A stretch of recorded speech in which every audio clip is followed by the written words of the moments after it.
Bienvenue au rendez-vous de l'actu décalé. Oui, je fais un clin d'œil à Madame Rachel Tonoucoin pour ses plaintes. Elle estime que on ne laisse pas suffisamment de temps aux téléspectateurs pour appeler et tout.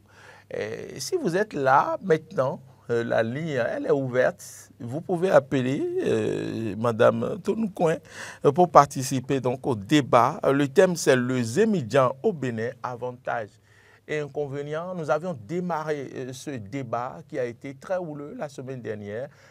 Pas la semaine dernière, le mercredi dernier, j'allais dire. Et puis, les gens nous ont appelés de Banikwara, d'un peu partout. On n'avait pas suffisamment de temps. Mais pourtant, oui, ça fait mouche. Nous avons décidé de poursuivre le débat ce matin. Je ne sais pas, est-ce que Laurent Roland-Toniquet est en ligne, Marcel Yedo, est-ce que Emmanuel Agodjelou, est-ce que Laurent est en ligne? Il n'est pas en ligne certainement encore. Ah, Laurent, Laurent Roland-Toniquet en ligne. Bonjour Laurent Roland-Toniquet. Maurice Agua, bonjour. Bonjour aux amis téléspectateurs. Bonjour Oumar et bonjour à Hector également. Ça montre que vous n'êtes pas devant votre télévision puisque Hector n'est pas sur ce plateau. Ah bah je suis pas parce que j'ai une séance là. Et voilà. Est-ce que on vous perturbe ou on vous laisse pour la séance? Non, ça peut aller. D'accord. Merci beaucoup Laurent Roland-Toniquet. Nous l'avions promis, mais nous le faisons parce que nous respectons nos promesses. On avait promis de vous avoir en ligne ce vendredi pour que nous continuions ce débat. Mais aujourd'hui, on a reformulé les Zémidjan, le Zémidjan au Bénin, avantages et inconvénients, puisque là, on va faire la part des choses rapidement. Mais faut-il le rappeler, Laurent Roland-Toniquet Souma Adéandjou, le Zémidjan, l'historique, c'est parti du côté de Hogbonou. Hogbonou à Porte-Nouveau, à l'époque où l'on parlait de taxi, Canan. C'était ces vélos, vous connaissez ces vélos-là, ces grands vélos, avec lesquels ces personnes-là transportaient de la cassa, qu'on appelle Canan, dans cette région. Mais après, ce sont ces vélos qui ont commencé par transporter des gens d'un point à un autre pour les aider dans leur déplacement. Et donc, on va dire qu'à l'origine, c'était ces vélos qui faisaient office de Zémidjan. Et après, ça a pris avec les motos et voilà où nous en sommes. De 1000, on est passé à 12 000 ou à combien de 1000 de Zémidjan aujourd'hui dans la ville de Cotonou, où il faut absolument réorganiser le secteur. Oui, les Zémidjans, on les connaît, comment ils fonctionnent. Parmi eux, il y a un peu de tout. Je ne vais pas tout dire, je vais vous laisser la parole. Laurent Roland-Toniquet, avantages et inconvénients. On va démarrer par les avantages. Oui, les avantages, il faut quand même préciser que les Zémidjans jouent un rôle de société. Hein. Il ne faut pas négliger que les Zémidjans nous apportent assez de solutions à certains de nos problèmes. La dernière fois au plateau, j'évoquais le cas de Nagaïlé à Batila pour aller à Patago. J'ai évoqué le cas de Rouedo, par exemple de Togba, vous descendez devant le marché de Togba aujourd'hui pour aller à Ouéga compte tenu de l'état de la voie. C'est un Zémidjan qui vous amène parce qu'on n'a pas le taxi pour nous amener dans certaines localités ou dans certains coins. Et je l'ai rappelé également, par le passé, vous prenez le train à Godomé pour aller à Tori, vous prenez le train là. Aujourd'hui, comme les taxis quittent Godomé pour aller à Tori, il faut prendre parfois Zémidjan, parfois. Et donc, dans certaines localités, les Zémidjans nous règlent un problème. Et aujourd'hui, dans cette l'essor, quand on parle de livreurs aujourd'hui, livraison express aujourd'hui, les Zémidjans aujourd'hui, vous pouvez confier un colis à un Zémidjan.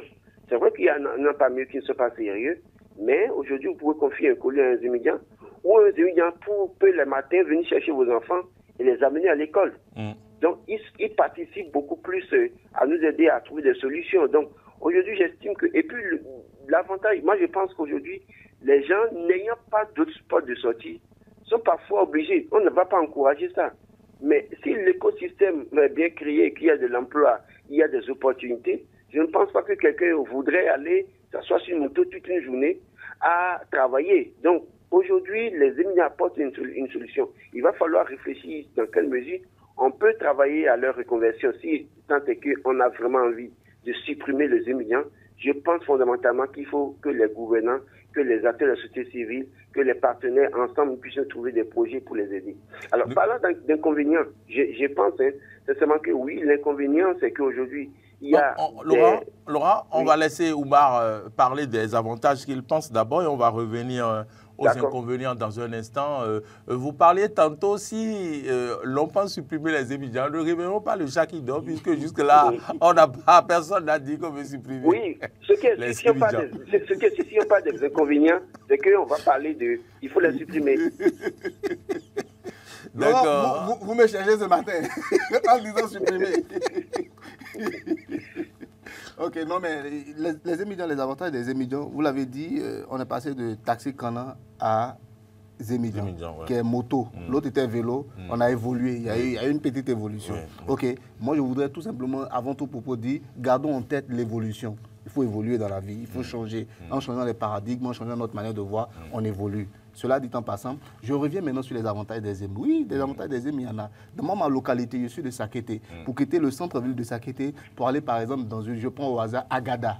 Combien de kilomètres? Voilà, c'est un arrondissement de Sakété. Oui, bon, je ne connais pas exactement le nombre de kilomètres, mais Agada, mais pour aller à Agada, vous ne pouvez pas. D'abord même, c'est une montée, c'est compliqué, il n'y a même pas de voie. Donc, c'est les EM qu'il faut pour pouvoir donc, se faufiler et finalement arriver. Donc, l'avantage des motos-taxis, personne ne balaie l'avantage des motos-taxis du revers de la main. Ils ont un véritable avantage dans certaines localités. Voilà. Maintenant, aujourd'hui, nous sommes, comment on appelle, nous sommes au 21e siècle. Il faut bien penser les choses. On a des villes qui ressemblent désormais à toutes les grandes villes du monde. Pensons également à autre chose. C'est tout ce que nous disons. Pensons à autre chose. Oui, Laurent Roland, je précise sur un fait. C'est quand je parle de certaines localités, même à Cotonou aujourd'hui, là, on saurait, il y a des avantages éminents. Je vous donne un exemple simple. Avant-hier, vous et moi, on était à la séance de réduction du compte du conseiller Basile Tibozo. Oui. D'accord? Oui. Est-ce que sur... Ah, Laurent, il est parti. Laurent est parti. On va voir ce qui se passe dans un instant. Oui, je me retourne vers vous. Les inconvénients, qu'est-ce qu'on en dit? Non, les inconvénients sont nombreux. Déjà, dans la circulation, on sait ce que les émigrants peuvent provoquer comme incident dans la circulation. On le sait, tout le monde le sait. Dès qu'un ZEM voit un client, plus rien d'autre ne compte pour lui. Vous êtes d'accord avec moi? Qu'il soit de l'autre côté, il est capable. Voilà. Ils vont au sens inverse même quelquefois. Ça, ce n'est pas pour... Ils traversent la voie. Donc, ils n'ont Dieu que pour le client. Il y a un certain désordre à ce niveau. Voilà, ça c'est déjà une première chose. Maintenant, revenons même au risque que constitue le fait d'aller à moto. C'est un risque. Moi aussi, je vais à moto tous les jours. C'est un risque. C'est un risque plus énorme que, par exemple, avoir une voiture, par exemple. Raison de plus ce qu'il faut faire attention. Apparemment, Laurent, vous êtes revenu, Laurent? Oui. Donc, je disais que quand on parle des avantages, ce n'est pas que les localités reculées. Et que vous et moi, on était à Fidjosé, en tout cas à Togben, avant-hier. Oui. Et pour quitter ce pavé, Fidjosé pour aller à Togben, là, sur la route de pêche, il n'y a pas de véhicule, de taxi pour vous amener. Ni de Tokwa. Il n'y a ni de Tokwa. D'ailleurs, Tokwa n'est pas dans ce sens, donc on ne peut pas avoir de Tokwa. Donc, le seul moyen que vous avez pour aller à cet endroit précis, pour assister à cette séance-là, et être à l'heure, ce n'est que les immigrants pour le moment aujourd'hui. Et donc, l'avantage, que ce soit dans les coins reculés, que ce soit en ville, quand vous descendez par exemple à Zobo, je donne à tout hasard Zobo, car Zobo et Bewa, que vous voulez aller dans les tréfonds après le cimetière de Zobo, ce n'est pas un taxi qui vous amène. Je suis d'accord. Il va falloir. Je pense qu'ils sont aujourd'hui très importants. Ils sont très importants dans notre vie aujourd'hui. Ils nous rendent énormément de services. Voilà, c'est ce que je voulais compléter. Alors, abordons les inconvénients, Laurent Roland-Tonikès. Oui, les inconvénients, j'évoquais la question de sécurité. Parce qu'il y en a parmi eux qui sont de moralité douteuse. Et dans toute corporation, il y a toujours des brebis galeuses. Et donc, des immigrants brebis galeuses, on en trouve. Il y en a à qui vous remettez de l'argent, qui vous dit je vais prendre de la monnaie et qui s'enfuit parce qu'il a appris à voler toute sa vie. Il y en a qui vous prennent et qui vous dépouillent. Il y en a qui viennent au Carrefour Kékou chercher les passagers avec les bagages attachés et ils fuient. Donc il y en a plein aujourd'hui. Je crois qu'aujourd'hui, et puis maintenant, il y a un fait sur lequel, parce que quand les gens parlent de questions de pollution parfois comme inconvénient, je dis non. Parce que par le passé, les gens utilisaient des motos qu'on appelait 4 temps Et que c'est à cause de la pollution qu'on on a dit non, changeons maintenant et ce n'est plus des moteurs qui polluent. Donc en réalité, en termes de pollution, ils ne polluent plus, pour être précis. C'était des motos 2 temps et on est passé à 4 temps. Voilà, c'était des motos 2 temps qui donnaient beaucoup de fumée, vous vous rappelez? Oui. Il y en a beaucoup de fumée. Beaucoup, et tout Cotonou était en fumée pour ceux qui n'ont pas connu ça. Voilà, mais aujourd'hui, il n'y a plus ce problème.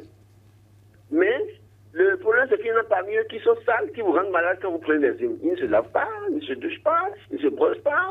Vous subissez tout ça là. Mais je pense que le plus grand problème qu'on doit soulever, notamment contre les hymnes aujourd'hui, c'est la question de la sécurité. Si on arrive à régler le problème de la sécurité, je crois qu'après, on peut penser à d'autres choses. Et ce que la mairie de Cotonou envisage de faire est très important. Parce que je le dis, il y a des fonctionnaires, quand ils sortent, ils prennent le maillot jaune, ils commencent à conduire, on ne sait pas qui ils sont. Alors que si on commence par différencier les vrais étudiants des faux étudiants, et on essaie de mettre de l'ordre dans cette corporation, on peut régler un certain nombre de problèmes de sécurité. Et j'insistais, si vous vous rappelez bien, je disais, en termes de solutions aujourd'hui, ce n'est pas compliqué. Ici, il n'agira pas pour moi de donner des numéros aux étudiants. Les motos aujourd'hui sont immatriculées. Toutes les motos sont censées être immatriculées aujourd'hui à la NAT. Et quand vous tapez le numéro d'une moto dans la base de données, vous savez à qui appartient cette moto. Oui ou non? Oui. Donc, quand une moto, vous avez l'immatriculation de la moto, je pense que le numéro de ZEMIA aujourd'hui doit être le numéro d'immatriculation de la moto. Parce que l'individu, dès lors que le numéro sur le maillot n'est pas conforme au numéro d'immatriculation, automatiquement vous ne prenez pas parce que vous n'êtes pas en sécurité. Ça. Parce que même si vous mettez des numéros, il y aura toujours des gens, il y en aura toujours qui chaque jour peuvent aller chercher des moyens pour mettre de faux numéros sur le maillot et conduire. Absolument. Donc la solution plus simple pour moi, pour la mairie de Cotonou, je pense, et pour toutes ces communes d'ailleurs, c'est que le numéro d'immatriculation devient d'office le numéro de la moto. Dès lors que vous prenez le ZEM, vous avez quand même le numéro en tête, puis vous êtes assis derrière lui. Vous avez le numéro en tête. Quand il vous fait quelque chose de mauvais, il suffit seulement de vous prendre avec le numéro, on tape dans la base de données là-bas, on connaît le nom, et puis le problème est réglé. D'accord. Donc voilà un peu ce que je pense. D'accord. Oui, Oumar. Oui, parlons des inconvénients des étudiants. Pour moi, il se situe à 3 ordres. Premier inconvénient, je l'ai dit tantôt, dans la circulation. On sait comment les EM se comportent dans la circulation et ce qu'ils peuvent causer comme incident. Ça, je ne vais pas rappeler, on le connaît. Deuxième inconvénient, c'est sur le ZEM lui-même. À longueur de journée, il respire toute cette pollution-là. Il est là, il est dedans. Toute la journée, il est dedans. Sous le soleil, il est dedans. Sous la pluie. Sous la pluie. Quel que soit le temps qu'il fait. Même l'armatan, il est exposé. C'est quand même une force vive de la nation. Mais il est dedans comme ça. Oui. Et il risque sa vie à longueur de journée sur une moto. Pour les passagers, c'est la même chose. On risque vraiment nos vies. C'est vrai que c'est essentiel un peu aujourd'hui parce qu'on doit aller dans des endroits très reculés. Ça, c'est le deuxième inconvénient. Le troisième inconvénient que moi je trouve, et il y a un exemple que j'ai pris la dernière fois, je dis quand vous allez dans nos localités les plus reculées et que vous arrivez tout de suite dans la localité, soit au parc là, ou bien sous un arbre, vous allez voir quelques gars là, ils sont assis, ils ne vont pas au champ, ils ne font plus rien, ils se contentent de s'asseoir là, il y a des gens qui vont venir, dès qu'ils vont arriver, on va les prendre à ZEM et ça va nous rapporter peut-être 200, 300, 400, 500 francs. Et donc, la journée est gagnée et on ne fera plus rien. Tous les champs qu'on peut cultiver, toutes les autres activités qu'on peut faire en tant que personne valide dans la République, on ne les fait plus. Et c'est une perte pour l'État béninois. L'autre perte également, c'est que beaucoup de jeunes, des gens qui ont étudié aujourd'hui, se lancent carrément dans cette activité parce que tout le monde se complaît dedans, parce que tout le monde se dit, oui, c'est mieux que voler, il faut faire ça, il faut faire ça. Et tout le monde, moi je vous ai dit, à l'université, j'ai fait un débat avec une personne au point où je me suis énervé, qui a une maîtrise en économie. Je m'attendais à ce que vous dites qu'elle vous a cassé la gueule.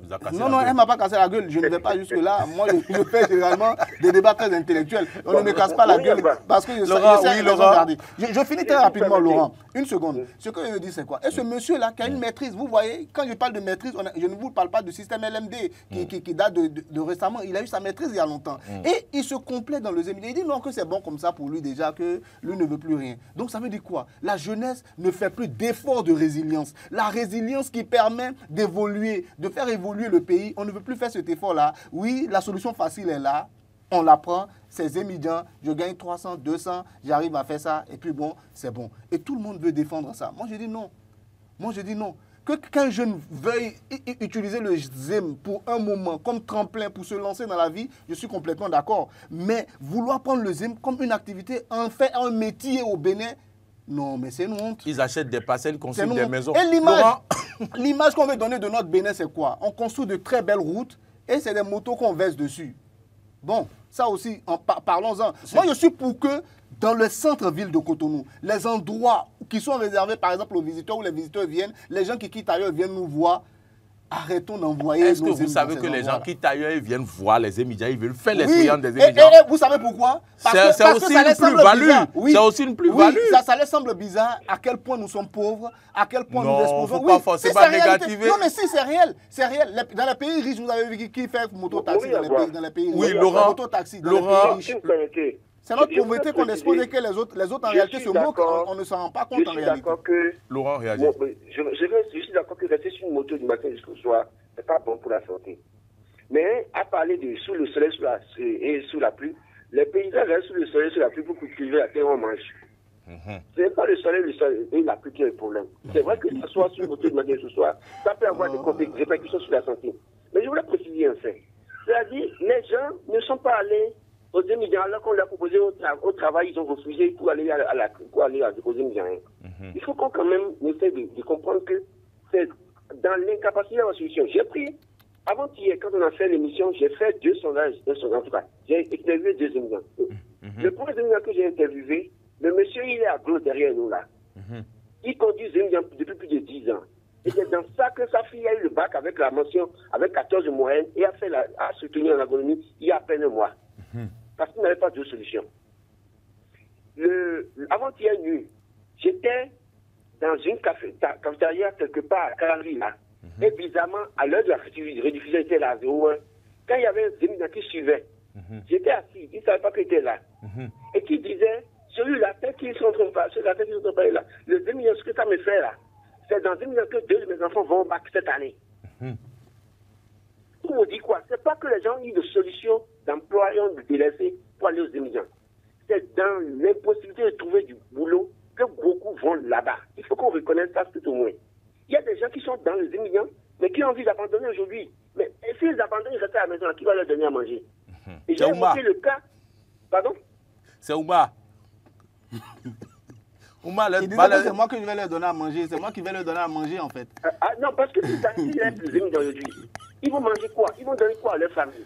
Non, si vous permettez, je peux dire un mot. Je crois que fondamentalement, il faut qu'on réfléchisse sur la possibilité de donner une solution à ces personnes-là. Si on leur donne une solution, je crois qu'à un moment donné, certains parmi eux, délibérément, vont changer, vont quitter. Si vous créez, par exemple, des fermes, ou vous créez des activités de reconversion de ces personnes, si 2 personnes vont là-bas et commencent à réussir leur vie, sans incident sur leur santé, vous allez voir que beaucoup parmi eux vont commencer à chercher à se reconvertir, à aller faire d'autres activités. Je pense que sur le point qui se pose aujourd'hui, il nous revient à chacun de nous de réfléchir ensemble pour voir qu'est-ce que nous leur proposons, qu'est-ce que nous pouvons faire pour les aider, qu'est-ce que nous pouvons faire pour mettre fin à cette pratique-là que nous dénonçons. Il ne s'agit pas de dénoncer ou de supporter, mais il s'agit de réfléchir sur une porte de sortie. Merci. Merci. J'adore. Merci Laurent. Je pense quand même qu'on va vous libérer pour que vous puissiez vaquer à vos occupations. Nous ici, il ne nous reste que 3 minutes.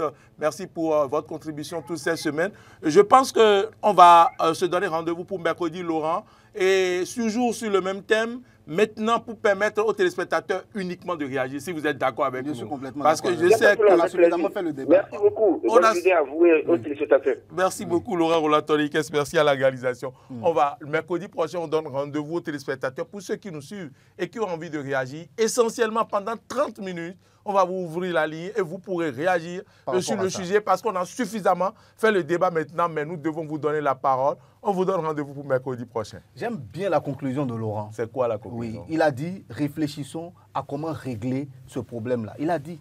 Mais vous avez la solution? Voilà. Vous avez déjà la solution? Écoutez, la solution, c'est nous tous qui devons la trouver ensemble, la solution. Très bien. Les autorités ont fait les efforts qu'il faut. On a parlé même de projet Manioc pour essayer de remettre les gens... Quartier Manioc. Voilà. Moi, je dis, il y a trop de forces vives dans les EM aujourd'hui pour se complaire dedans.